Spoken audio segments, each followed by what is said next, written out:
Melchisedec, c'est le Seigneur Jésus-Christ. C'est l'Esprit en fait. Ok? Parce que dans l'action de la sacrificature, il y a deux acteurs. Selon la loi, il y a le sacrifice et le souverain sacrificateur. On est d'accord? Oui. Ok. Maintenant, nous prenons cet exemple factuel avec Genèse chapitre 22. Je te lis cela.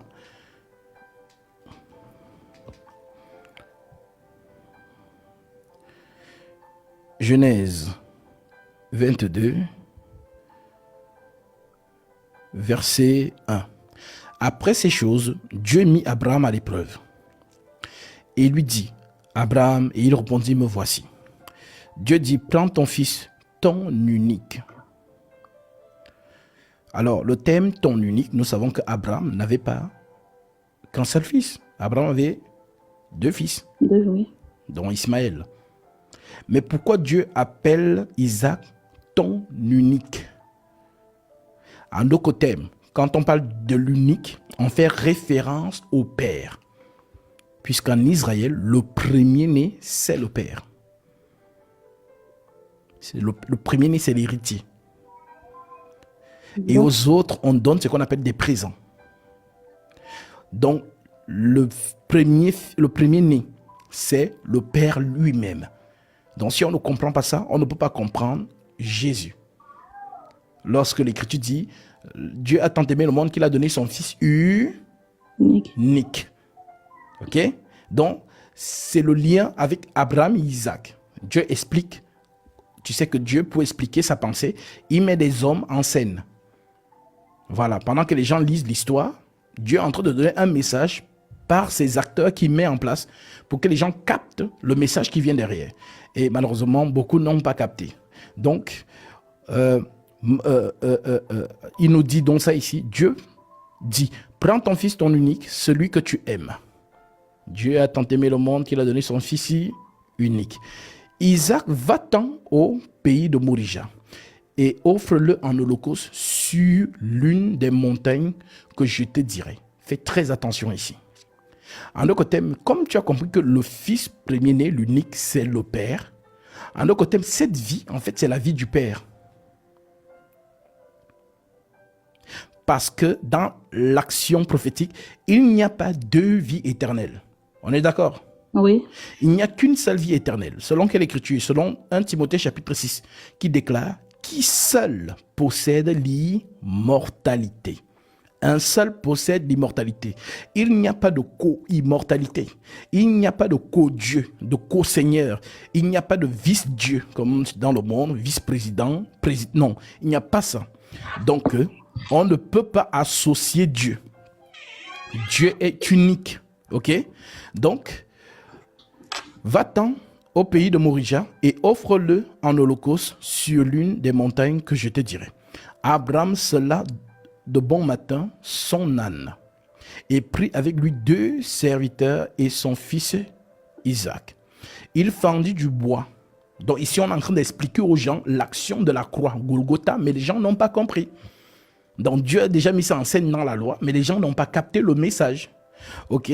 Donc, il fendit du bois pour l'holocauste. Il partit pour aller au lieu que Dieu lui avait dit. Le 3e jour, Abraham leva les yeux, vit le lieu de loin. Et Abraham dit à ses serviteurs, restez ici avec l'âne. Moi et le jeune homme, nous irons jusqu'à là pour adorer. Et nous reviendrons auprès de vous. Abraham prit le bois pour l'holocauste, le chargea sur son fils Isaac. Qui a porté la croix? C'est Jésus, n'est-ce pas? Oui. Ok. Et porta dans sa main le feu et le couteau. Donc, qui a le couteau? C'est Abraham, n'est-ce pas? Oui. Ok. Et ils marchèrent tous deux ensemble. Alors Isaac, parlant à Abraham, son père, dit, mon père. Et il répondit, me voici, mon fils. Isaac reprit, voici le feu et le bois. Mais où est l'agneau pour l'holocauste? Parce que Isaac trouve ça bizarre. Ils ont l'habitude de faire des sacrifices avec son papa. Mais ils s'étonnent qu'ils ont les éléments de la sacrificature, mais ils n'ont pas le sacrifice. Alors il pose cette question. Alors son père lui répond, Abraham répondit à mon fils, Dieu se pourvoira lui-même de l'agneau pour l'holocauste. Voilà donc pourquoi l'agneau ne vient pas de la terre. L'agneau, c'est l'agneau de Dieu. Voici l'agneau de Dieu qui ôte le péché du monde. Voilà pourquoi celui qui pourvoit cet agneau, c'est qui? C'est Dieu lui-même. Maintenant, on va voir cette scène. Ils marchèrent tous deux. Ils sont deux, ensemble. Lorsqu'il fut arrivé au lieu que Dieu lui avait dit, Abraham y éleva un autel et rangea le bois. Il lia son fils Isaac et le mit sur l'autel, par-dessus le bois. Puis Abraham étendit la main et prit le couteau. En d'autres termes, Isaac comprend ici que c'est lui le sacrifice. Il est déjà lié, c'est trop tard. Alors, il prend donc le sacrificateur, donc Abraham, prend donc le couteau pour justement effuser le sang, puisque lorsque on égorge l'agneau, c'est le sang qui jaillit. Ok? Alors, et prit le couteau pour égorger son fils. Alors l'ange de l'Éternel l'appela des cieux. Et c'est là la magnifique scène. Car celui qui demande à Abraham de sacrifier son fils, en réalité, c'est Dieu lui-même. Voilà donc pourquoi, quand on parle de l'ange de l'Éternel, c'est Dieu lui-même. Voilà pourquoi l'ange de l'Éternel apparaît donc quand il amène déjà le couteau pour tuer Isaac. Alors l'ange de l'Éternel parla des cieux et dit à Abraham, Abraham. Et il répondit, me voici. L'ange dit, n'avance pas ta main sur l'enfant et ne lui fais rien, car je sais maintenant que tu crains Dieu et que tu ne m'as pas refusé. Tu ne m'as pas refusé ton fils, ton unique. Abraham leva les yeux et vit derrière lui un bélier retenu dans un buisson par les cornes.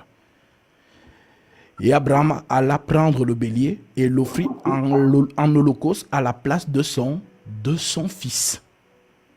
Et c'est là où la chose se passe.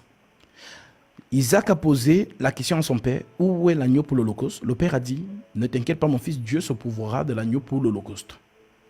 Sauf donc que, quand ils arrivent, Abraham sait pertinemment que celui qui va sacrifier, c'est son fils. Mais Dieu intervient et lui dit, non, ne sacrifie plus. Et qu'est-ce que Abraham voit? Un bélier. Alors je te pose la question. Comment on appelle le père de l'agneau?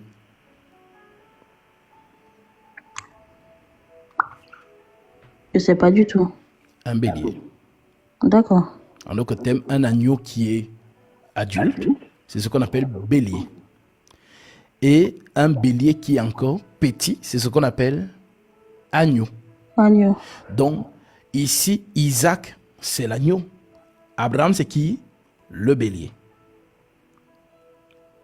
Voilà donc pourquoi ce n'est pas Isaac qui meurt, mais c'est qui? C'est Abraham. Car c'est lui le père d'Isaac. Comme ce n'est pas Isaac qui est sacrifié, mais qu'est-ce qui est sacrifié à la place d'Isaac? On nous dit le bélier. Ok. Maintenant que nous avons donc compris ça, quand on ramène donc cela à la croix, nous voyons donc un sacrifice, l'agneau. Mais la question qu'on doit se poser, qui a sacrifié donc l'agneau? Alors Paul nous enseigne là-dessus. Nous lisons Hébreux, chapitre 9. Nous prenons le verset 11. L'Écriture dit,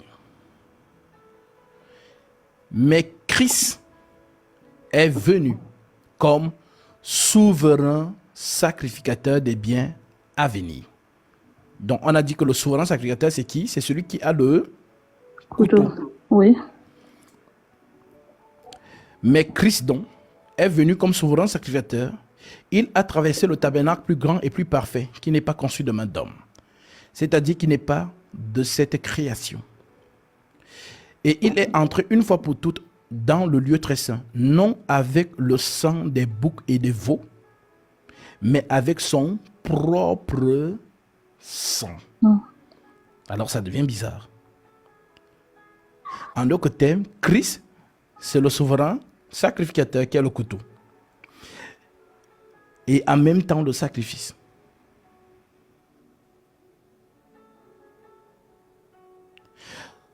Je ne sais pas si tu as compris.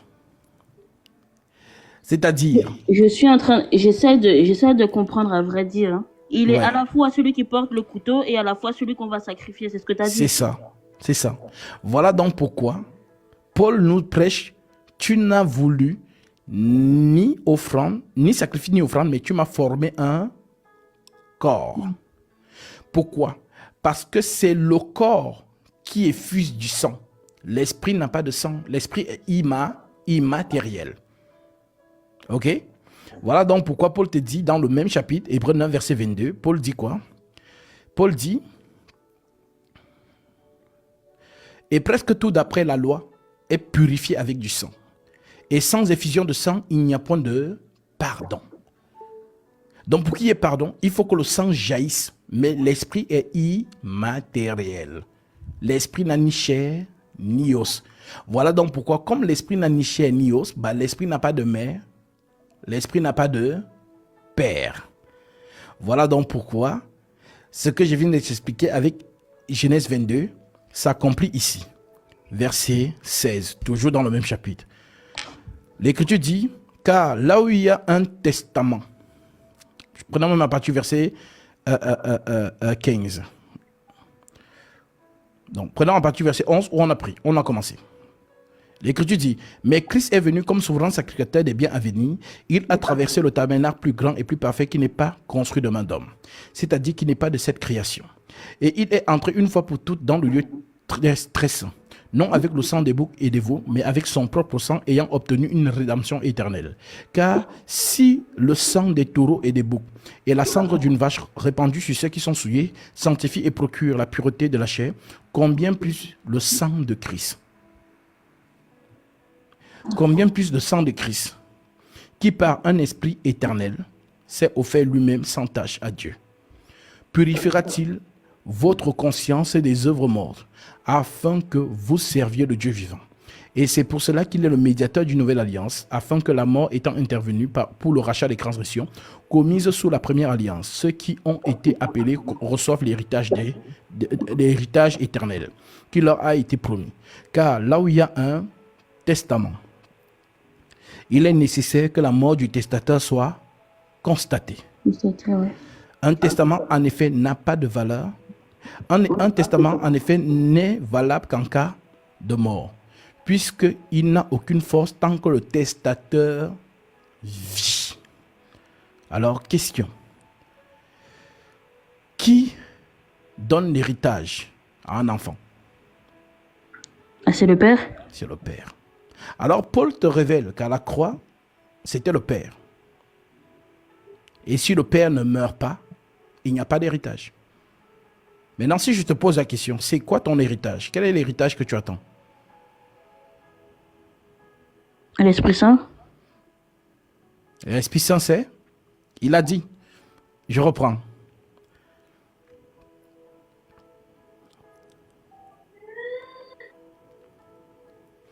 Car si le sang des taureaux et de boucs et la cendre d'une vache répandue sur ceux qui sont souillés sanctifie et procure la pureté de la chair, combien plus le sang de Christ qui par un esprit éternel s'est offert lui-même sans tache à Dieu, purifiera-t-il votre conscience des œuvres mortes, afin que vous serviez le Dieu vivant. Et c'est pour cela qu'il est le médiateur d'une nouvelle alliance, afin que la mort étant intervenue pour le rachat des transgressions commises sous la première alliance, ceux qui ont été appelés reçoivent l'héritage des saints, l'héritage éternel. En d'autres termes, un testament, il y a toujours quelque chose qui est écrit dedans. Oui, bien sûr. Donc, quand un papa meurt, tu vas voir les gens pleurer, surtout s'il était riche. Tu vas voir les gens pleurent. Mais tous les enfants, leur esprit est concentré sur le testament. Et c'est là où tu vas voir que voilà, parfois ce sont les machettes qui sortent, ou parfois c'est là où la haine de la famille commence. Donc, on nous dit donc que le testateur de la vie éternelle, c'est qui? Ben, c'est Dieu lui-même. Voilà donc pourquoi lorsque il meurt, on ouvre dans le testament. Et dans le testament, on dit qu'est-ce qui est écrit? Ben, la vie éternelle. C'est ce que Paul te dit ici. Afin que nous recevons l'héritage éternel. En d'autres termes, la vie éternelle. Parce que la vie, c'est ça l'héritage. Nous voulons la vie éternelle. Donc, la mort de Jésus nous procure donc la vie éternelle. Donc, les héritiers héritent de la vie. Voilà donc pourquoi, oui, il te donne la révélation. Au verset, je continue. Un testament, en effet, n'est valable qu'en cas de mort. Voilà pourquoi vous connaissez tous ce cantique, notamment tiré de Jean chapitre 12. Si le grain de blé tombé en terre ne meurt, il ne porte pas du fruit. Si le grain de blé tombé en terre refuse de mourir. Donc, le grain de blé qui est tombé par terre doit mourir. S'il meurt, alors il porte beaucoup de fruits. Mais s'il ne meurt pas, il est seul. Alors, on dit donc un testament, car là où il y a un testament, il est nécessaire que la mort du testateur soit constatée. Un testament, en effet, n'est valable qu'en cas de mort, puisqu'il n'a aucune force tant que le testateur, le père, tant que le testateur vit. Voilà pourquoi c'est avec du sang que même la première alliance fut inaugurée. Donc, en gros, Paul t'explique que à la croix, là, c'était le bélier. Puisque dans la loi, c'est que nous avons lu dans Genèse 22, qui est mort à la place d'Isaac? Ben, le bélier. Voilà donc pourquoi Isaac devient donc l'héritier. Parce que l'héritage, en fait, c'est ce qu'on appelle la vie. Les gens n'ont pas compris. Quand on dit fils de Dieu, eux, ils voient un bébé. Et pourtant, quand on dit fils, en fait, on parle de la vie. Amen. Donc, nous sommes donc les co-héritiers de Jésus. Donc, par Jésus, nous accédons dans l'éternité. Voilà donc pourquoi Paul appelle ça l'héritage des saints. Donc, à la croix, c'est le Père qui meurt. Pour que les fils que nous sommes, recevons l'héritage de la vie. Maintenant que tu as compris ça, c'est donc ce qu'il explique, parce que l'Épître aux Hébreux, c'est un livre très riche. Je dirais même que c'est le livre le plus compliqué. L'Apocalypse, c'est facile. Ézéchiel, c'est facile. Mais l'Épître aux Hébreux, c'est d'une richesse. Ce que Paul a écrit, c'est d'une autre dimension. Voici ce qu'il nous explique à ce propos. En effet, Melchisédek, roi de Salem, sacrificateur du Dieu très haut, dont on désigne Melchisédek comme étant sacrificateur. En d'autres termes, celui qui doit sacrifier l'agneau, c'est Melchisédek. Et je vais te montrer là où la passation de pouvoir s'est faite. Or, ce Melchisédek, roi de Salem, sacrificateur du Dieu très haut, qui alla devant Abraham lorsqu'il revenait de la défaite des rois, qui le bénit. Cet épisode se déroule dans Genèse 14, verset 18. Et à qui Abraham donna la dîme de tout. Qui est d'abord roi de justice, d'après la signification de son nom. Ensuite, roi de Salem, c'est-à-dire roi de paix. Qui est sans père. L'esprit n'a pas de père. Qui est sans mère, sans généalogie, qui n'a ni commencement de jour, ni fin de vie, mais qui est rendu semblable au Fils du Très-Haut. Voilà pourquoi si je te posais par exemple la question, est-ce que tu peux me donner un verset où Jésus a appelé Marie mère? Non, il n'y en a pas. Voilà, mais pourquoi? Parce que toutes les personnes qui... comment t'expliquer ça? Mes frères, ma mère, mes sœurs, ce sont ceux qui font la volonté de mon Père. Ça, c'est dans Marc chapitre 3, verset 33. Mais si en fait Jésus n'a jamais appelé Marie mère, c'est parce que Marie n'est pas sa mère, à proprement dit. Oui, ça la dernière fois tu m'avais expliqué par rapport aux gamètes, Voilà. c'est ça j'avais compris. Voilà. Donc, lorsque les auteurs relatent, oui, les auteurs vont dire Marie sa mère. Mais lui-même, de sa propre bouche, par exemple, à Joseph, il n'a jamais appelé Joseph père. Un jour, on est venu le trouver au temple et on lui a dit, mais ton père, moi ta mère et ton père, nous t'avons cherché depuis 3 jours. Il a dit, pourquoi m'avez-vous cherché comme ça depuis 3 jours? Ne savez-vous pas que je dois m'occuper des affaires de mon père? Imagine-toi l'état de Joseph. Joseph va te dire, mais attends, mon petit, c'est moi ton fils. Pourtant, s'il n'est pas fils de David, comme il a dit aux pharisiens, ce n'est pas Joseph qui serait son fils. Ok? Donc, en fait, c'est l'esprit au milieu des hommes. Voilà pourquoi il n'a ni père ni mère. Donc, s'il est sorti par Marie, c'est pour accomplir la prophétie d'Ésaïe. D'accord. Voilà. Comme l'Écriture dit, un enfant nous est né, un fils nous est donné. Et la domination reposera sur ses épaules. Donc, en gros, la relation de Marie et de Jésus, dans le langage prophétique, c'est une relation d'époux et d'épouse. Puisque la prophétie dit que tes désirs se porteront vers ton mari. Marie. Voilà donc pourquoi le jour où ils sont au mariage, pourquoi seulement le mariage? Ça pouvait être autre chose. Mais pourquoi le mariage? Parce que le mariage, on parle de l'homme et de la femme. Et les désirs de la femme se portent vers qui? Son mari. Oui. Alors la femme dit à son mari, ils n'ont plus de vin. Alors le mari répond, femme, qu'y a-t-il entre toi et moi? Et nous savons que, selon la société, un enfant ne peut pas appeler sa mère femme. C'est un manque de respect.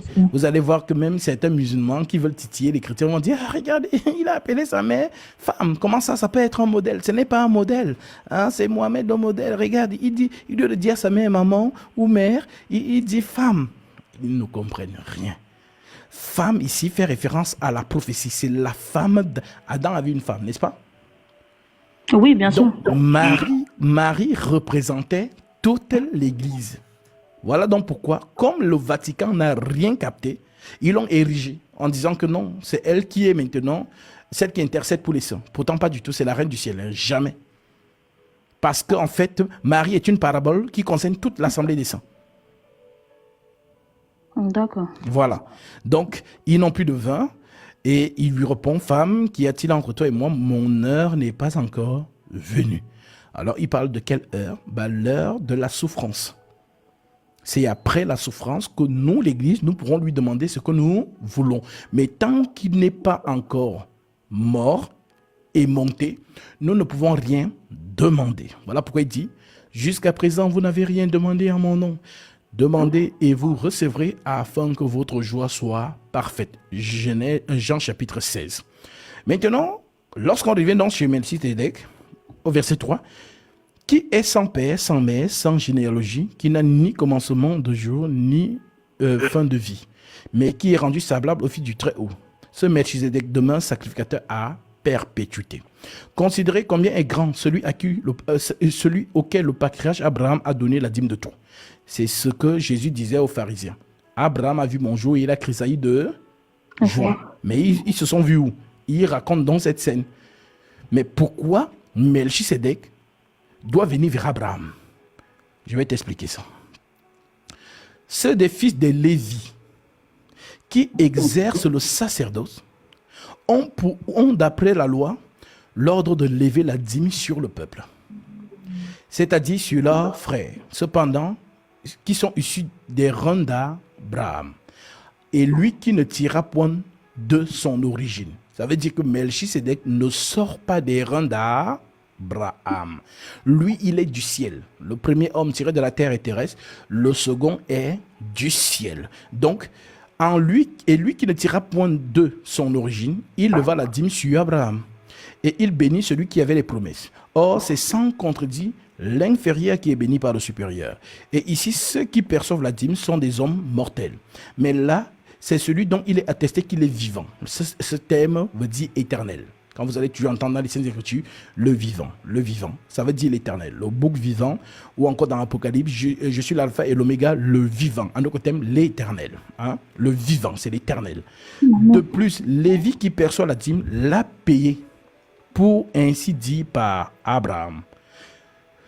car il était encore dans les rangs de son père lorsque Melchisédek alla au-devant d'Abraham. En d'autres termes, Paul nous donne la révélation en disant que si nous voyons Abraham donner la dîme à Melchisédek, en fait, ce n'est pas Abraham qui la donne, c'est Lévi qui est dans les rangs de son papa. En d'autres termes, c'est un rendez-vous entre deux souverains sacrificateurs. D'accord. Le souverain sacrificateur céleste, Melchisédek, et le souverain sacrificateur terrestre, Lévi, notamment Aaron. Donc, il doit donc y avoir ce qu'on appelle allégeance. Le plus petit doit s'incliner devant le plus grand. D'où le fait que Abraham, vu que Lévi n'est pas encore né, il donne donc la dîme pour symboliser que Lévi est plus petit que Melchisédek. Voilà pourquoi Paul dit, c'est sans contredit l'inférieur qui est béni par le supérieur. Voilà, donc c'est seulement pour ça. Donc ceux qui vous ont dit, il faut donner la dîme, non, ce sont des voleurs. On ne donne pas la dîme dans l'église de Christ. Maintenant, au verset 11, on continue en disant, si donc la perfection avait été possible par le sacerdoce lévitique, dont le sacerdoce de Lévi, car c'est sur ce sacerdoce que repose la loi donnée au peuple. Qu'est-il encore besoin qu'il parût un autre sacrificateur selon l'ordre de Melchisédek et non selon l'ordre d'Aaron, donc deux ordres, Melchisédek et Aaron. Car le sacerdoce étant changé, nécessairement aussi il y a changement de loi. Donc la loi de Lévi, c'est la loi de la condamnation, la loi de Moïse. Et la loi de Melchisédek, c'est la loi du pardon. Voilà donc pourquoi on nous montre cette scène avec cette femme qui commet l'adultère. Selon Lévitique 20, verset 10, elle doit se faire tuer, on doit la lapider. Et on amène donc cette femme devant qui? Jésus, Melchisédek. On lui dit donc, Moïse nous a dit de lapider de telle femme. Toi, tu dis quoi? Alors, il dit à ces personnes que celui qui est sans péché lui jette la première pierre. L'Écriture dit donc, accusés par leur conscience, ils se retirèrent. En d'autres termes, au lieu de lapider la femme, Jésus-Christ la pardonne. C'est ce qu'on appelle donc le sacerdoce de la miséricorde. Donc le sacerdoce de Melchisédek, c'est le sacerdoce du pardon des péchés et non pas de condamnation. Ok. Maintenant, en effet, celui de qui ces choses sont dites appartient à une tribu dont aucun membre n'a fait le service de l'autel, car il est notoire que notre Seigneur est sorti de Juda, parce que Marie a épousé un descendant de David, Joseph. Et quand un homme prend une femme, cette femme devient Juda. Donc voilà pourquoi, étant enceinte, Jésus entre dans la lignée de David par le lien du mariage et non pas par le lien d'une relation sexuelle, puisque il ne peut pas provenir d'un sperme, ce qu'on appelle en hébreu le zéra. S'il vient d'un sperme humain, ça veut dire qu'il est dans notre catégorie, c'est aussi un pécheur. Mais comme celui qui vient du ciel est sans péché, il ne peut pas donc sortir par des relations sexuelles. Voilà donc pourquoi c'est l'Esprit Saint qui justement façonne son tabernacle, son sanctuaire dans le ventre de Marie.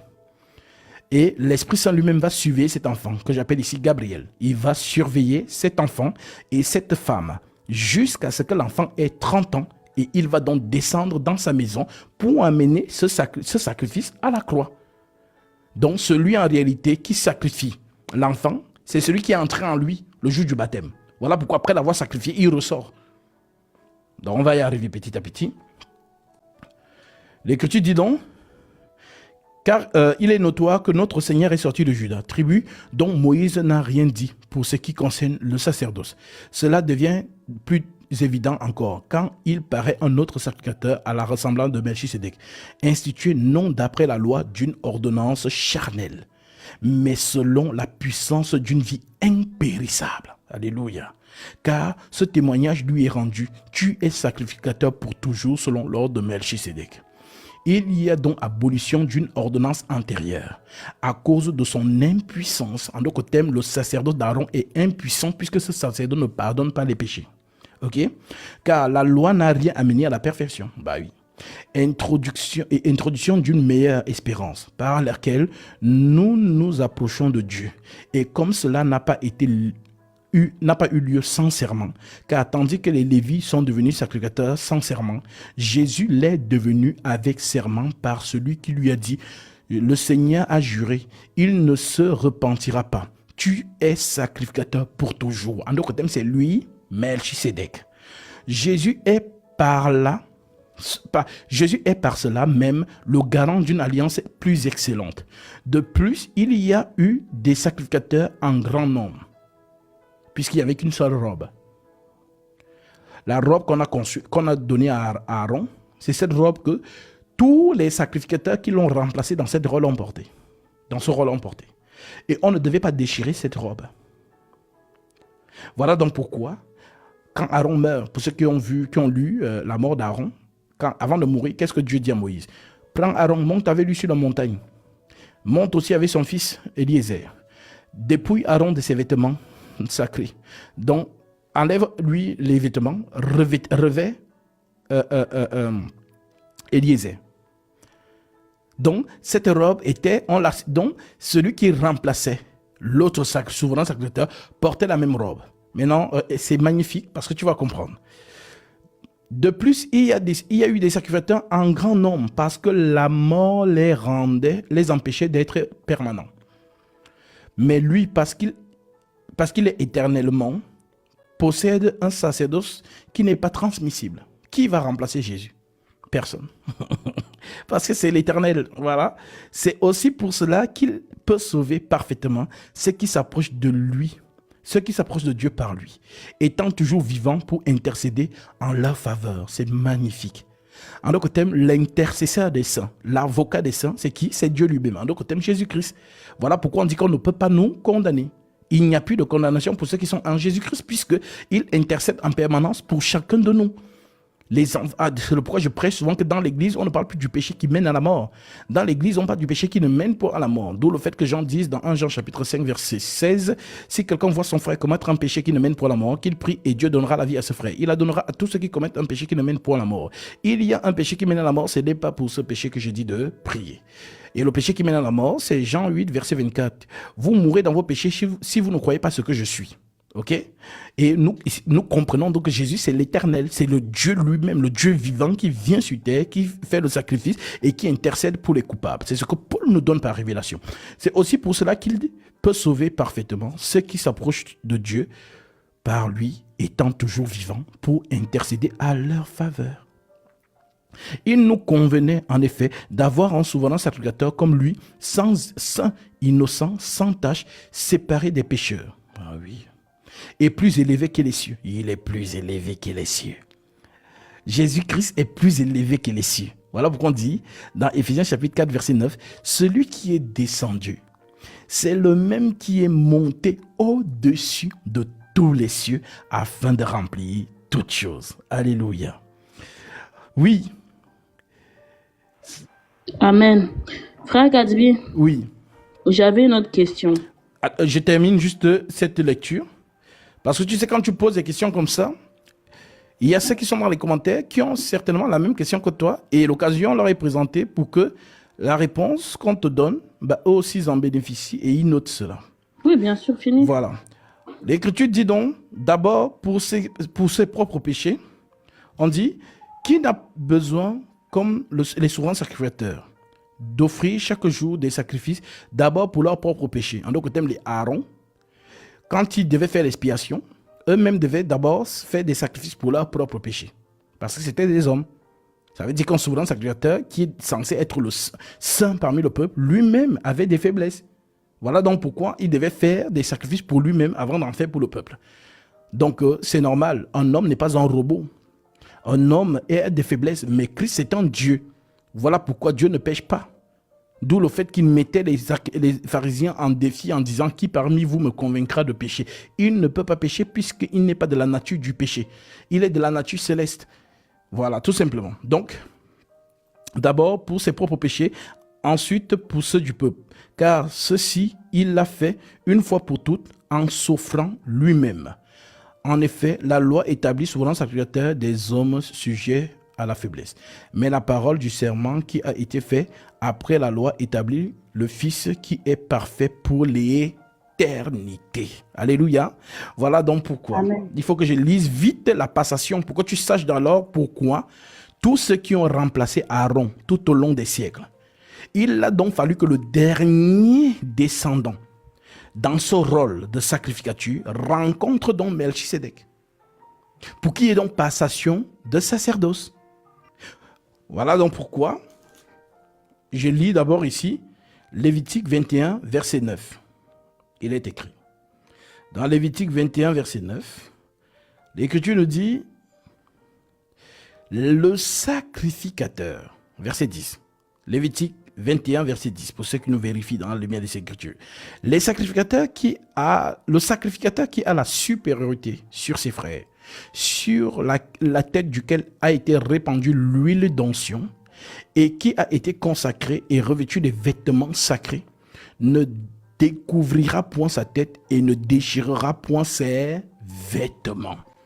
On ne doit pas déchirer cette robe de la sacrificature. Mais maintenant, regarde ce qui se passe. La passation de pouvoir. Matthieu chapitre 26, verset 62. Il est écrit.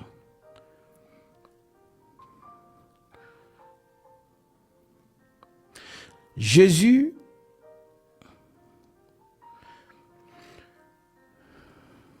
le souverain sacrificateur se leva. Donc on va d'abord, c'est qui le nom de ce souverain sacrificateur là? Je prends à partir du verset 57. Il est écrit: ceux qui avaient saisi Jésus l'amenèrent chez le souverain sacrificateur Caïphe. En gros, le dernier descendant, celui qui succède à Aaron, qui doit voir Melchisédek face à face, comme on dit en Côte d'Ivoire, fa à fa, c'est donc Caïphe. Et c'est sous Caïphe que la fameuse robe va donc se déchirer pour mettre fin au sacerdoce lévitique. Ok? Ceux qui avaient saisi Jésus l'amenèrent chez le souverain sacrificateur Caïphe, où les scribes et les anciens étaient assemblés. Pierre le suivit et de loin jusqu'à la cour du souverain sacrificateur, il entra et s'assit avec les serviteurs pour voir comment cela finirait. Les principaux sacrificateurs et tout le Sénégal cherchaient quelques faux témoignages contre Jésus suffisants pour le faire mourir. Mais ils n'en trouvèrent point. Pourquoi? Quoique plusieurs faux témoins se fussent présentés, enfin, il en vint deux qui dirent: celui-ci a dit, je puis détruire le temple de Dieu et le rebâtir en 3 jours. Le souverain sacrificateur se leva et lui dit: ne réponds-tu rien? Qu'est-ce que ces hommes déposent contre toi? Jésus garda le silence. C'est normal, l'agneau, selon la prophétie, ne doit pas parler. Ésaïe 53. Et le souverain sacrificateur, prenant la parole, lui dit: je t'adjure par le Dieu vivant de nous dire si c'est toi, Melchisédek. Tu comprends maintenant? Car Melchisédek, c'est le Christ. De nous dire si c'est toi, Melchisédek. En d'autres termes, si c'est toi, Melchisédek, c'est ici que mon travail s'arrête. Mais si ce n'est pas toi, Melchisédek, dis-le nous. Alors, je t'adjure par le Dieu vivant de nous dire si c'est toi le Christ, le Fils de Dieu. Jésus lui répondit: tu l'as dit.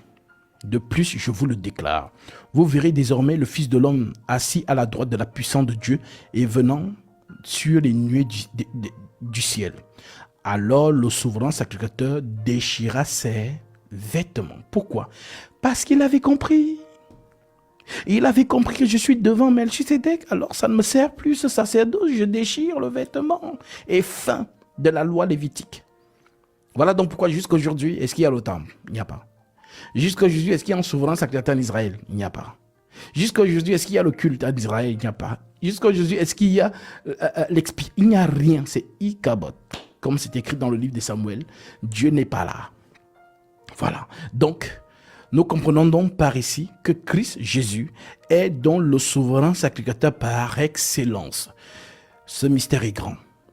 Il est sacrificateur, en même temps sacrifice. Que Dieu vous bénisse. Oui, pour ta deuxième question.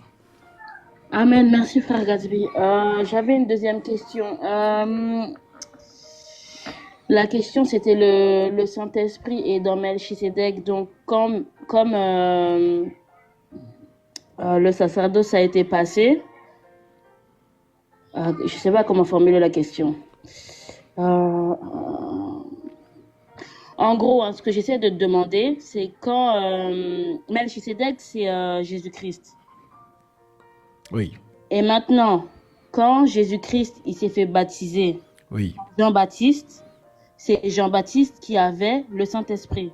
oui, Et du coup, une fois qu'il a été baptisé, oui. le Saint-Esprit est venu sur Jésus-Christ. Alors, il y avait des prophètes. Et ces prophètes prophétisaient par l'Esprit Saint. Ok? D'accord? Maintenant, celui qui parle au père de Jean-Baptiste, c'est qui? C'est Gabriel. Ok?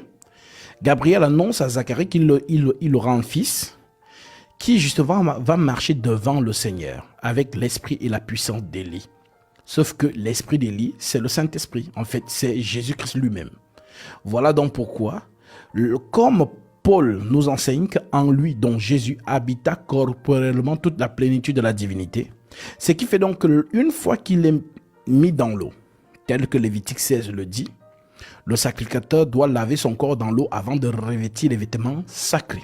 Alors, une fois qu'il est mis dans l'eau, lorsqu'il remonte de l'eau, le vêtement, dont l'onction, c'est-à-dire l'esprit lui-même, vient donc à entrer dans le temple. Tu comprends? Donc, à ce moment-là, tous ceux qui ont l'esprit de Dieu, l'esprit-là les laisse vides et vient entrer dans une seule personne. Amen. Dont la plénitude habite donc en lui. Voilà pourquoi Jean et lui ne pouvaient pas faire chemin ensemble. Il fallait qu'un parte, parce que le matin annonce le midi. Voilà pourquoi Jean disait, il faut qu'il croisse et que moi je diminue. Donc Jean n'a plus rien, sa mission est finie, alors on coupe sa tête. Amen. Voilà, tout simplement. Merci, frère Gatsby. Que Dieu te bénisse. Shalom. Shalom.